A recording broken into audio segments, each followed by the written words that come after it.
Hello friends, welcome to India education centre. जैसे कि आपको पता ही है, हम एसएससी सीजीएल 2021 के पेपर सॉल्व कर रहे हैं। तो आज हम 24 अगस्त 2021 की शिफ्ट 1 को देखेंगे। इससे पहले की सारे पेपर हम सॉल्व कर चुके हैं। अगर आपने नहीं देखा है तो आप प्लेलिस्ट में जाके देख सकते हैं। तो चलिए स्टार्ट करते हैं। ये कह रहा है 3:9 का तृतीय अनुपात P है, तो 6P4 का चतुर्थ अनुपात आपसे पूछा है, तो निकाल लेंगे। तो हम जानते हैं तृतीय अनुपात अगर P है तो 3/9 इजिकल्स टू 9/P, यही बनेगा। तो यहाँ से P की वैल्यू इजीली निकल जाएगी, 3×9 और P बराबर कितना हो जाएगा आपका 27।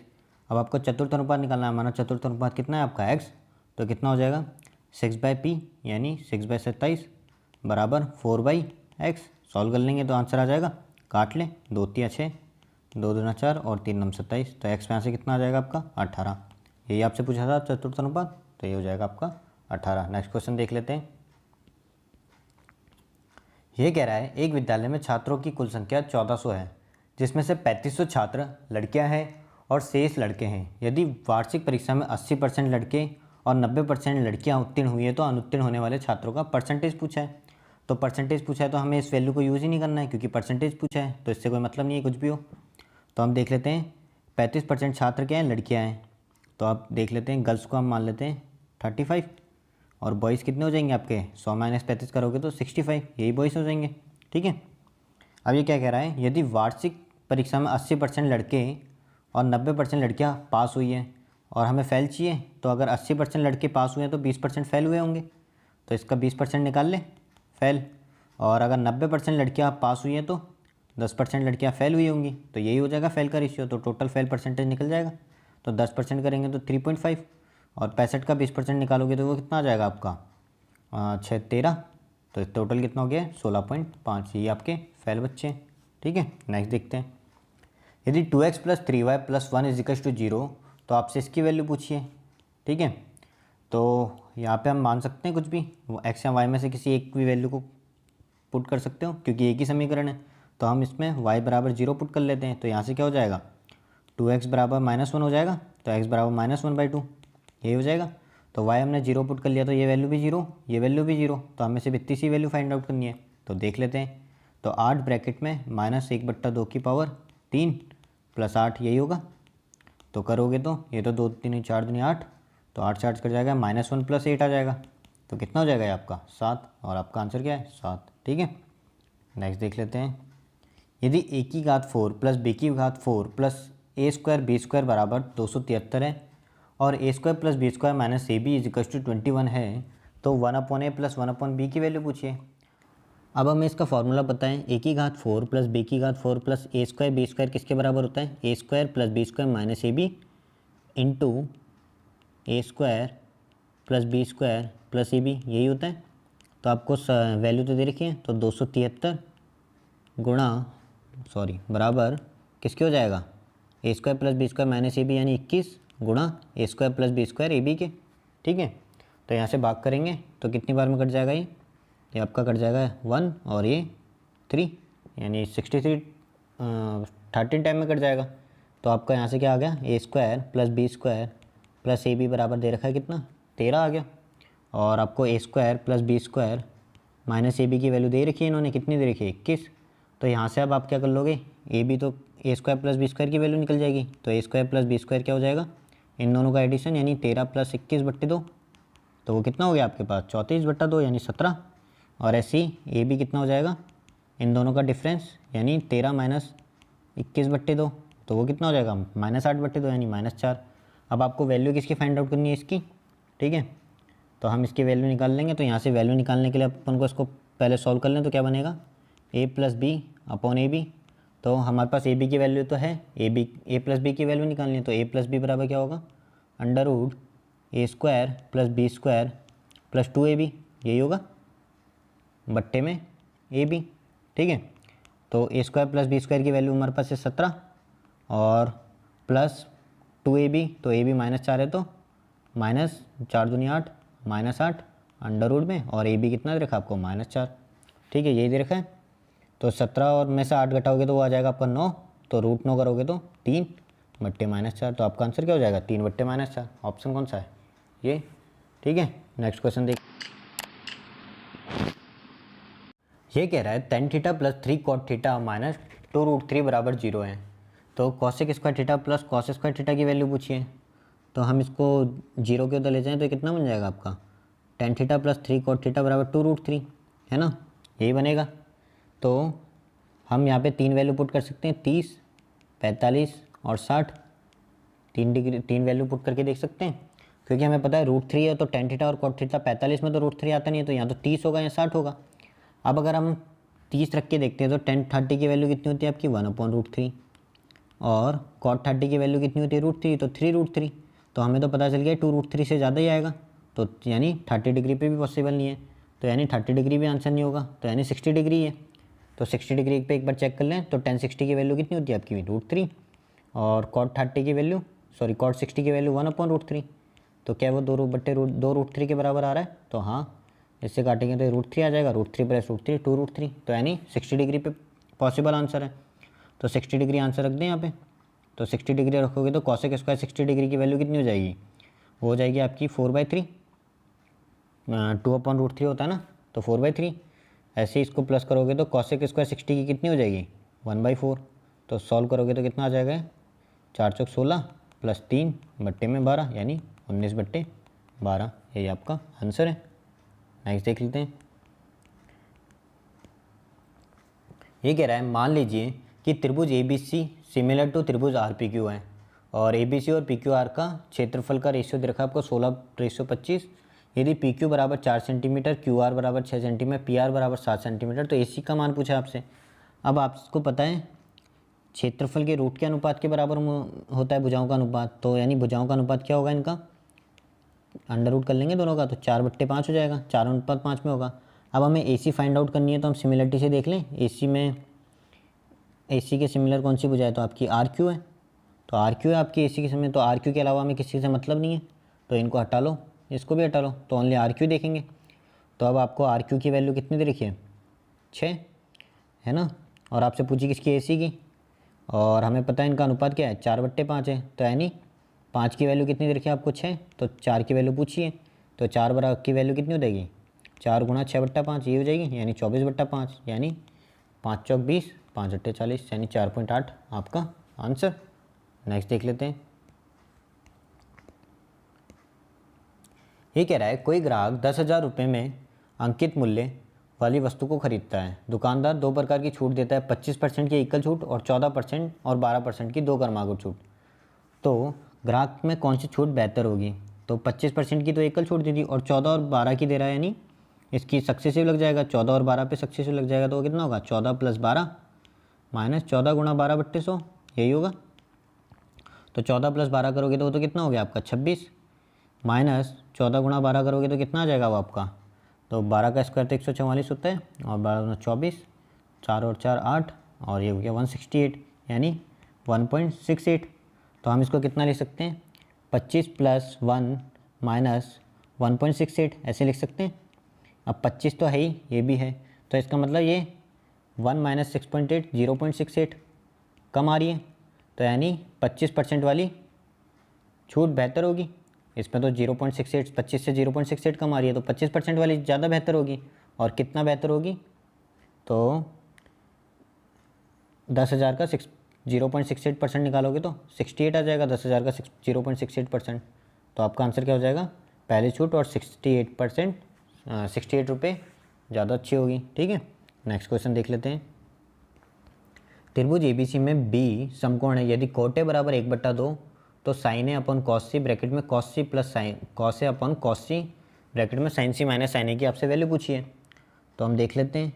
अब ये B समकोण पे है, ऐसे है, ठीक है, तो ये मान लो B है, ये A है और ये C है।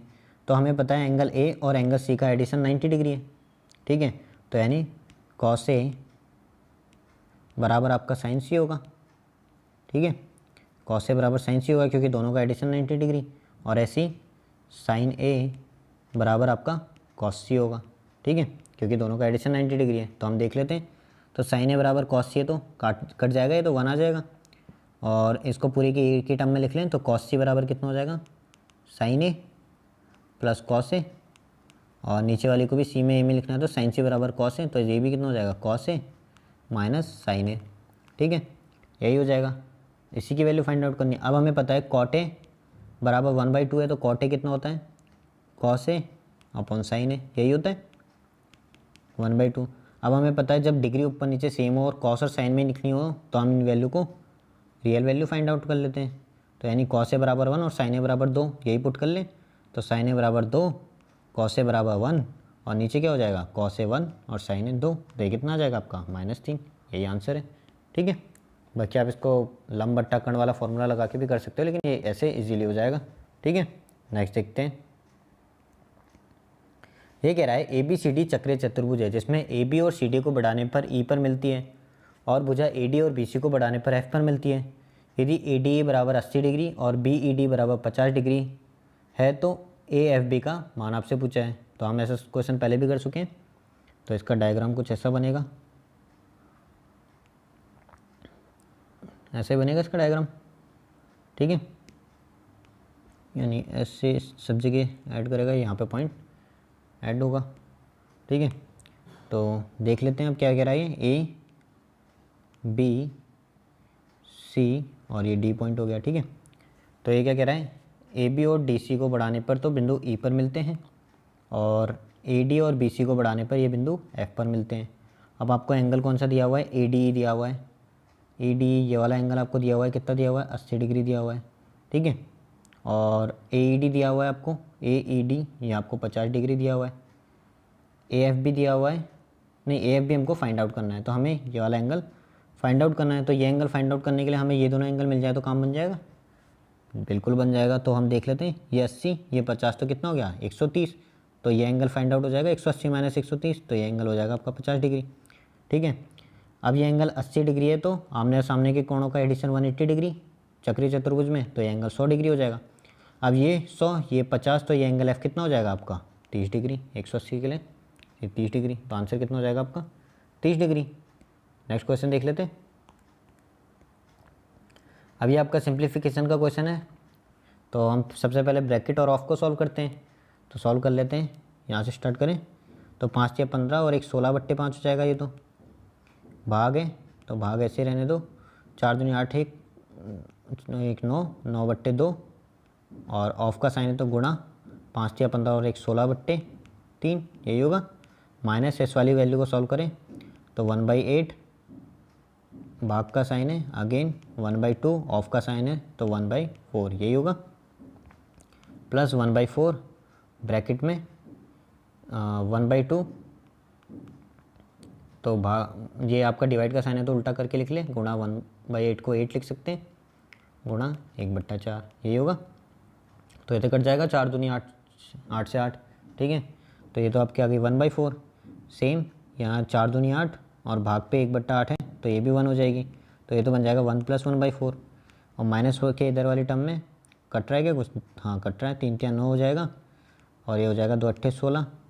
ठीक है, या इसको काटो नहीं तो 16 से 16 कट ही जाएगा अभी। तो ये कितना बन जाएगा 16/5 गुणा में 2/में 3 गुणा में 16, यही हो जाएगा। तो काट लें, 16 से 16 कट गया तो ये कितना बन गया आपका 2/5, यानी 2/5 - 1 + 1/4, यही आपका आंसर है। तो हमें दिख रहा है आंसर तो नेगेटिव होगा। ठीक है, यहाँ नीचे 15 भी आएगा, 5 या 15 तो 15 हो जाएगा। ठीक है, ये हो जाएगा 5 या 15 ना। तो एलसीएम ले लें, एलसीएम लोगे तो कितना आ जाएगा 60। तो एलसीएम लिया तो कितना हो गया 8 माइनस 15 × 4 = 60 और प्लस 15, तो ये कितना हो गया 8 × 5 = 13 और 23 - 60 करोगे तो माइनस का 37/60, तो यही आपका आंसर हो जाएगा। नेक्स्ट देख लेते हैं। ये कह रहा है कोई रेलगाड़ी एक समान चाल से 450 किलोमीटर की दूरी तय करती है। यदि रेलगाड़ी की चाल 5 किलोमीटर प्रति घंटा अधिक होती तो उस समान दूरी को तय करने में उसे 1 घंटा समय कम लगता। अपनी सामान्य चाल से चलते हुए रेलगाड़ी 315 किलोमीटर की दूरी कितनी देर में तय करेगी। तो देख लेते हैं। तो पहले का समय क्या होगा, तो ये मान लें T1, पहले समय ज़्यादा लग रहा होगा तो T1 - T2 कितना दे रखा आपको 1 घंटे। तो T1 कितना हो जाएगा समय बराबर दूरी बट्टा चाल, तो 450/v की स्पीड से माइनस 450/, अब समय कम होगा तो v + 5 की स्पीड से कितना दे रखा आपको 1। तब आपकी v की वैल्यू पुट कर लो कि उनका डिफरेंस 5 हो और 450 कटने पर 1 आ जाए। तो आप ऐसे अज्यूम कर सकते हो वैल्यू। तो ये 45 है तो 45 और 50 वैल्यू अज्यूम कर लें तो ठीक है। तो यानी ये वैल्यू अगर 45 रही होगी तो यानी v+5 यानी 50 रही होगी। तो देख लें यही आ रहा है क्या, 10 और माइनस और 5 में 45, हाँ। तो वैल्यू सेटिस्फाइड कर गई, इजीली पुट हो जाएगी क्योंकि वैल्यू दिख रही थी हमें साफ़ ही 450 है तो 50 और 45 का मल्टीपल देख लिया हमने। तो यहाँ से आपकी v कितनी आ गई, ये आ गई आपकी 45 किलोमीटर पर आवर। तो 45 किलोमीटर पर आवर से अब ये कह रहा है 315 की दूरी कितनी देर में तय करेगी, तो टाइम कितना हो जाएगा 315/45, काट ले, 9×5 = 45, 9×1 = 9, 9×2 = 18, 9×3 = 27 और 9×5 = 45, 5×7 = 35। तो टी आपका आ गया 7 घंटे। ठीक है, तो ये वैल्यू पुटिंग से इजीली हो जाएगा। बाकी अगर इसको बेसिक से करना चाहें तो आपका इसमें फॉर्मूला लग जाएगा D = S1/S2/Δs × Δt। इस फॉर्मूले से आपकी क्वाड्रेटिक बन जाएगी। क्यों, D = 450 हो जाएगा और S1/S2 v × v+5 हो जाएगा और डेल्टा एस आपका 5 हो जाएगा स्पीड का डिफरेंस, और डेल्टा टी आपको दे रखा है 1। तो यहाँ से आपका v की क्वाड्रेटिक बन जाएगी और वैल्यू निकल जाएगी। ठीक है, और बाकी ऐसे कर सकते हो आप जल्दी से। ठीक है, नेक्स्ट देख लेते हैं। ये कह रहा है एक मेज की ऊपरी सतह जो कि समबाहु त्रिभुज के आकार की है का क्षेत्रफल 9√3 है। तो मेज की प्रत्येक भुजा की लंबाई पूछी है। तो क्षेत्रफल 9√3 सेंटीमीटर स्क्वायर दे रखा है। तो हम जानते हैं क्या होता है, √3/4 a², यही होता है समबाहु त्रिभुज का क्षेत्रफल। वो दे रखा आपको 9√3, √3 से √3 कट जाएगा तो ये कितना हो जाएगा, √9×4 यानी 3×6, यही हो जाएगा। तो ये आपका आंसर हो जाएगा। नेक्स्ट देख लें। ये अब आपका क्वेश्चन है x + 1/x = 7 दे रखा है। तो x² + 1/x² की वैल्यू पूछिए। तो हम जानते हैं कितना हो जाएगा, x + 1/x², 7 का स्क्वायर -2 यानी 47, आंसर। बहुत बार कर चुके हैं क्वेश्चन। नेक्स्ट देखते हैं। त्रिभुज ABC के शीर्ष O केंद्र वाले वृत्त पर स्थित है। A को निर्मित करने पर वह वृत्त से बिंदु P पर मिलती है। तो BC पर बिंदु D इस प्रकार स्थित है कि AD लंबवत BC। यदि एंगल B 68 है, एंगल C 52 है, तो एंगल DAP की वैल्यू आपसे पूछिए। तो बना ले। तो ऐसे कह रहा है, ये ऐसे आपका कोई सर्किल है। ठीक है, ये आपका कोई सर्किल है और इसमें कोई आपका ट्राइंगल है ABC। मान लिया ये ट्राइंगल है आपका ABC और ये इसका सेंटर मान लिया O। ठीक है, A, B और C। तो ये कह रहा है AO को आगे बढ़ाने पर ये इसको किस बिंदु पर काट रही है, P बिंदु पर काट रही है। ठीक है, और A से जो अब लंब डाला है आपने, इससे अगर कोई लंब डालते हैं तो वो इसको बिंदु कौन से बिंदु पर काट रही है, D बिंदु पर। AD लंब BC है तो ये बिंदु आपका D हो गया। अब आपको एंगल B दे रखा है 68 डिग्री और एंगल C दे रखा है कितना दे रखा है, 52 डिग्री। ठीक है, तो आपको कौन सा एंगल पूछा है, एंगल DAP, ये वाला एंगल आपसे पूछा है। ठीक है, तो देख लेते हैं। तो एंगल DAP फाइंड आउट करने के लिए हमारे को ये एंगल तो दिया हुआ है, अगर ये एंगल पता चल जाए तो काम बन जाएगा, बिल्कुल बन जाएगा। तो देखते हैं। तो इस एंगल को हम एक बार x मान लें, ये x है तो ये एंगल भी x होगा। ठीक है, दोनों एंगल x होंगे क्योंकि शीर्षाभिमुख कोण। तो इसको इससे मिला लें तो ये एंगल अगर 68 डिग्री है तो ये एंगल भी 68 डिग्री होगा। क्यों, AC द्वारा परिधि पर पड़ने कोण बराबर होंगे। तो ये एंगल और ये एंगल बराबर होगा। ठीक है, तो ये एंगल भी कितना हो जाएगा आपका 68 डिग्री। ठीक है, अब ये एंगल 68 डिग्री है तो ये पूरा एंगल कितना होगा आपका, एंगल ACP, एंगल AC और P कितना होगा, 90 डिग्री होगा क्योंकि AP आपकी क्या है, व्यास है। ये रहा ना, केंद्र से होकर गुजर रही है तो व्यास है, तो व्यास परिधि पर 90 डिग्री का कोण बना रहा है। तो एंगल ACP ये है, तो एंगल ये वाला एंगल, ठीक है, ये वाला एंगल, ये एंगल कितना हो जाएगा 90 माइनस ये हटा देंगे 52 डिग्री, -52 डिग्री। तो ये कितना हो गया आपका 90 - 52 डिग्री, तो कितना हो गया 38। तो ये एंगल आपका हो गया 38 डिग्री। तो ये एंगल x निकल जाएगा यहाँ से। तो एंगल x कितना हो जाएगा आपका, अब आप एंगल x फाइंड आउट करोगे तो एंगल x बराबर हो जाएगा 180 minus 38 plus 68 degree. 38 plus 68 degree होगा, तो ये हो जाएगा आपका 38 प्लस 68 डिग्री, यही होगा। और अब हमको एंगल ए फाइंड आउट करना है, तो हमें एंगल ए फाइंड आउट करना है, तो एंगल ए कितना हो जाएगा आपका, एंगल ए बराबर हो जाएगा आपका 180 डिग्री माइनस 90 डिग्री और प्लस एक्स डिग्री, है ना। तो एक्स डिग्री कितना देखा आपको, ये वाले वैल्यू, तो यानी प्लस 180 माइनस 38 प्लस 68 करोगे तो कितना हो गया आपका, हो गया 8 8 16 कि 6 6 3 और 106 डिग्री, ठीक है। तो काटेंगे तो 180 से तो 180 कट गया, तो 90 माइनस 106 होगा तो वो कितना हो जाएगा आपका 16 डिग्री। तो आपका आंसर कितना आ जाएगा एंगल ए 16 डिग्री, तो ये आपका आंसर हो जाएगा, ठीक है। नेक्स्ट देखते हैं, यदि 75 वस्तुओं का विक्रय मूल्य 60 वस्तुओं के क्रय मूल्य के बराबर है तो लाभ प्रतिशत आपसे लाभ या हानि परसेंट आपसे पूछा है, तो देख लेते हैं। तो ये कह रहा है 75 का विक्रय मूल्य यानी एसपी किसके बराबर है, 60 के सीपी के बराबर है। तो यहाँ से अपन एसपी अपन सीपी का रेशियो निकाल लें, तो एसपी अपन सीपी का रेशियो क्या हो जाएगा, 15 पंजे 75, 15 चौक 60, 4/5। तो यानी सीपी 5 थी, एसपी 4 है, तो क्या हुआ है आपको, लॉस हुआ है। तो लॉस हुआ है तो प्रॉफिट तो हट गया और ये भी हट गया, तो 2 ही ऑप्शन बचे। अब लॉस कितने का हुआ है, 1 का, तो कितने पर हुआ है, 5 पर, तो 1/5 कितना परसेंट हो गया, 100 का 20%। तो आपका आंसर क्या हो जाएगा, 20% का लॉस, ठीक है। नेक्स्ट क्वेश्चन देख लेते हैं, ये अब ट्रिग्नोमेट्री का क्वेश्चन है, तो यहाँ पे आप वैल्यू पुटिंग से कर सकते हैं उसको। हाँ, तो आप यहाँ पे 45 तो रखोगे नहीं, क्योंकि 45 रखने पर tan अल्फ़ा भी 45 होता है। तो आप इसके अलावा 45 के अलावा 0 या 90 भी नहीं रख सकते, क्योंकि इन्फिनिटिव बन जाएगा 0 और 90 पर। तो आप यहाँ पे 30 रख लो या 60 रख लो, तो हम क्या रख के देख लेते हैं, 30 रख के देख लें। तो 30 रख के देख लेते हैं, सेक स्क्वायर अल्फ़ा कितना हो जाएगा, तो सेक स्क्वायर अल्फ़ा तो हो जाएगा आपका 30 पे 4/3, ठीक है।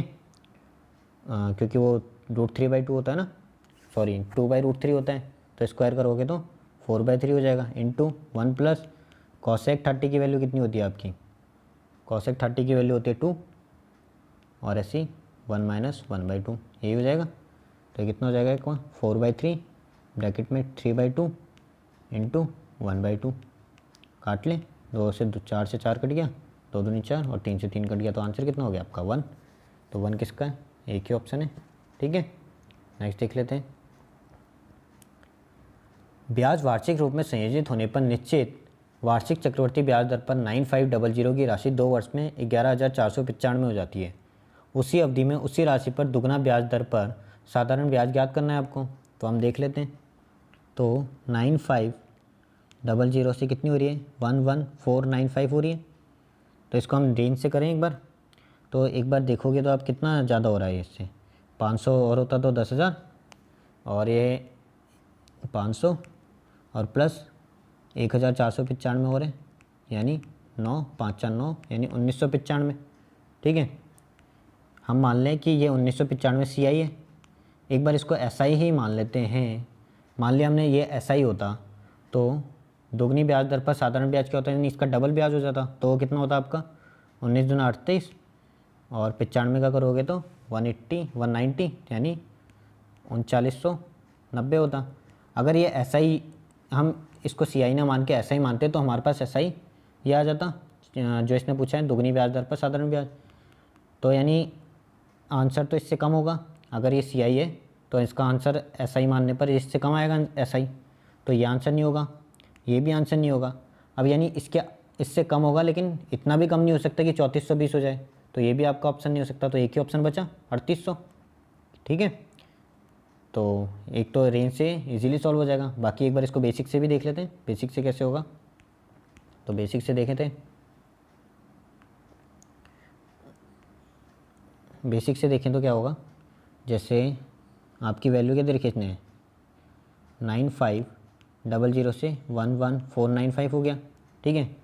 इसको काट ले, किसके पार्ट से कट रहा है क्या, 5 के पार्ट से कट जाएगा, 19 पंजे 95 00, 5 दूनी 10 और 11, 5 दूनी 10, 5 9 45, 5 9 45 2299 और कट रहा है क्या, 19 के पार्ट से कट सकता है एक बार, तो 19 के पार्ट से 100, क्योंकि हमें दिख रहा है 19 गुणा 100 है, तो 100 से तो कटेगा नहीं, तो 19 से काट के देख लेते हैं।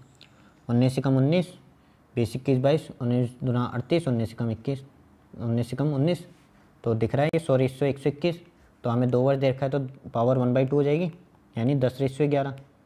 तो रेट क्या आ गया आपका 1/10 यानी 10%। तो आपकी रेट क्या हो गई 10%। अब 10% की रेट से 2 साल का कितना हो जाएगा 20, 2 साल का 20% और दुगनी ब्याज कर दी तो 20 का भी डबल हो जाएगा, तो 40% का वैल्यू निकालना है आपको।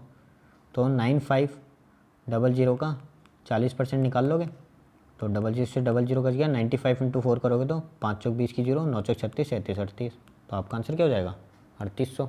ठीक है, बाकी अगर रेंज से करेंगे तो ज़्यादा जल्दी सॉल्व हो जाता है क्वेश्चन। तो नेक्स्ट देखते हैं, 3 अंक वाली एक संख्या ABC, CAB और BCA का योगफल किससे विभाज्य नहीं है। तो हम क्या करते हैं, 3 अंकों वाली सबसे छोटी संख्या मान लें ABC को, तो वो क्या हो जाएगी आपकी 100। ठीक है, तो यानी A बराबर 1, B बराबर 0, C बराबर 0। तो CAB कितना हो जाएगा आपका, तो CAB कितना हो जाएगा आपका 0 1 0 और BCA आ जाएगा 0 0 1। ठीक है, तो इनको ऐड करोगे तो 1 1 1 हो जाएगा। तो इनका एडिशन हम देख लें, A plus B plus C से तो डिवाइड होगा ही होगा। ठीक है, क्योंकि A plus B plus C कितना हो जाएगा आपका, A plus B plus C वो तो 1 ही होगा, तो 1 से तो डिवाइड है, क्या 3 से डिवाइड है, तीनों का डिजिशन 3 है तो 3 से भी डिवाइडेड होगा। 31 से डिवाइड और 37 से डिवाइड चेक कर लें, तो 37 से गुणा करके 3 करोगे तो 7 से 21 के 2, 3 9 10 11, तो 111 37 से भी डिवाइजेबल है।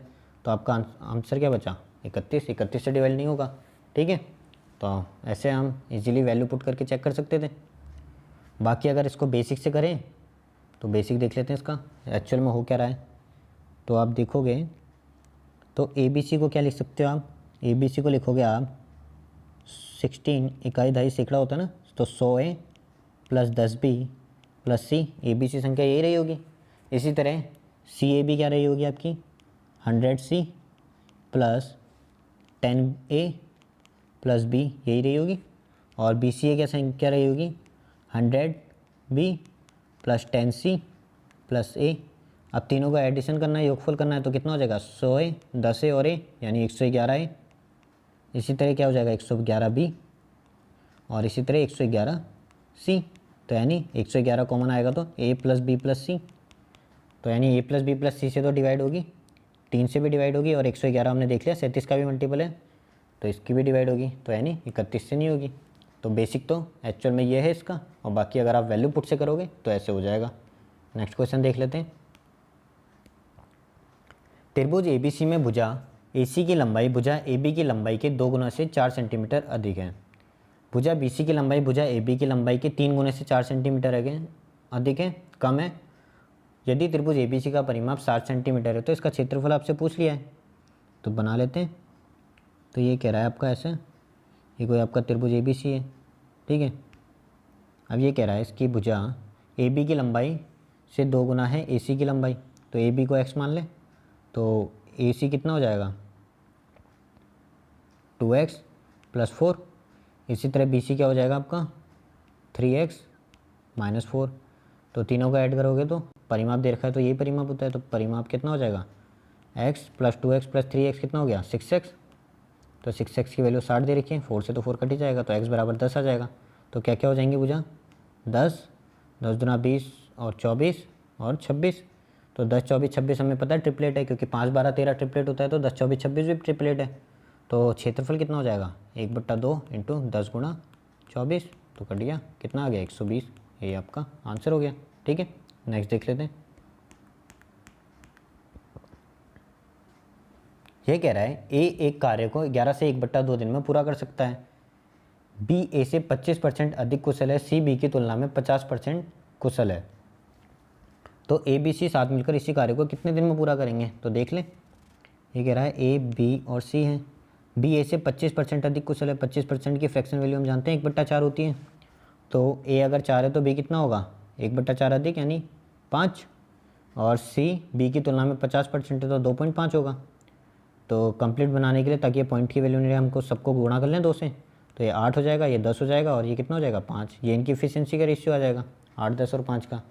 तो हम जानते हैं एक कार्य को कितने दिन में कर सकते हैं 11 से 1/2 दिन में, तो 11 से 1/2 दिन में ये कर सकता है। एफिशिएंसी क्या है 8 की एफिशिएंसी से 11 से 1/2 को क्या लिख सकते हो 23/2, ये आपका टोटल कार्य हो जाएगा।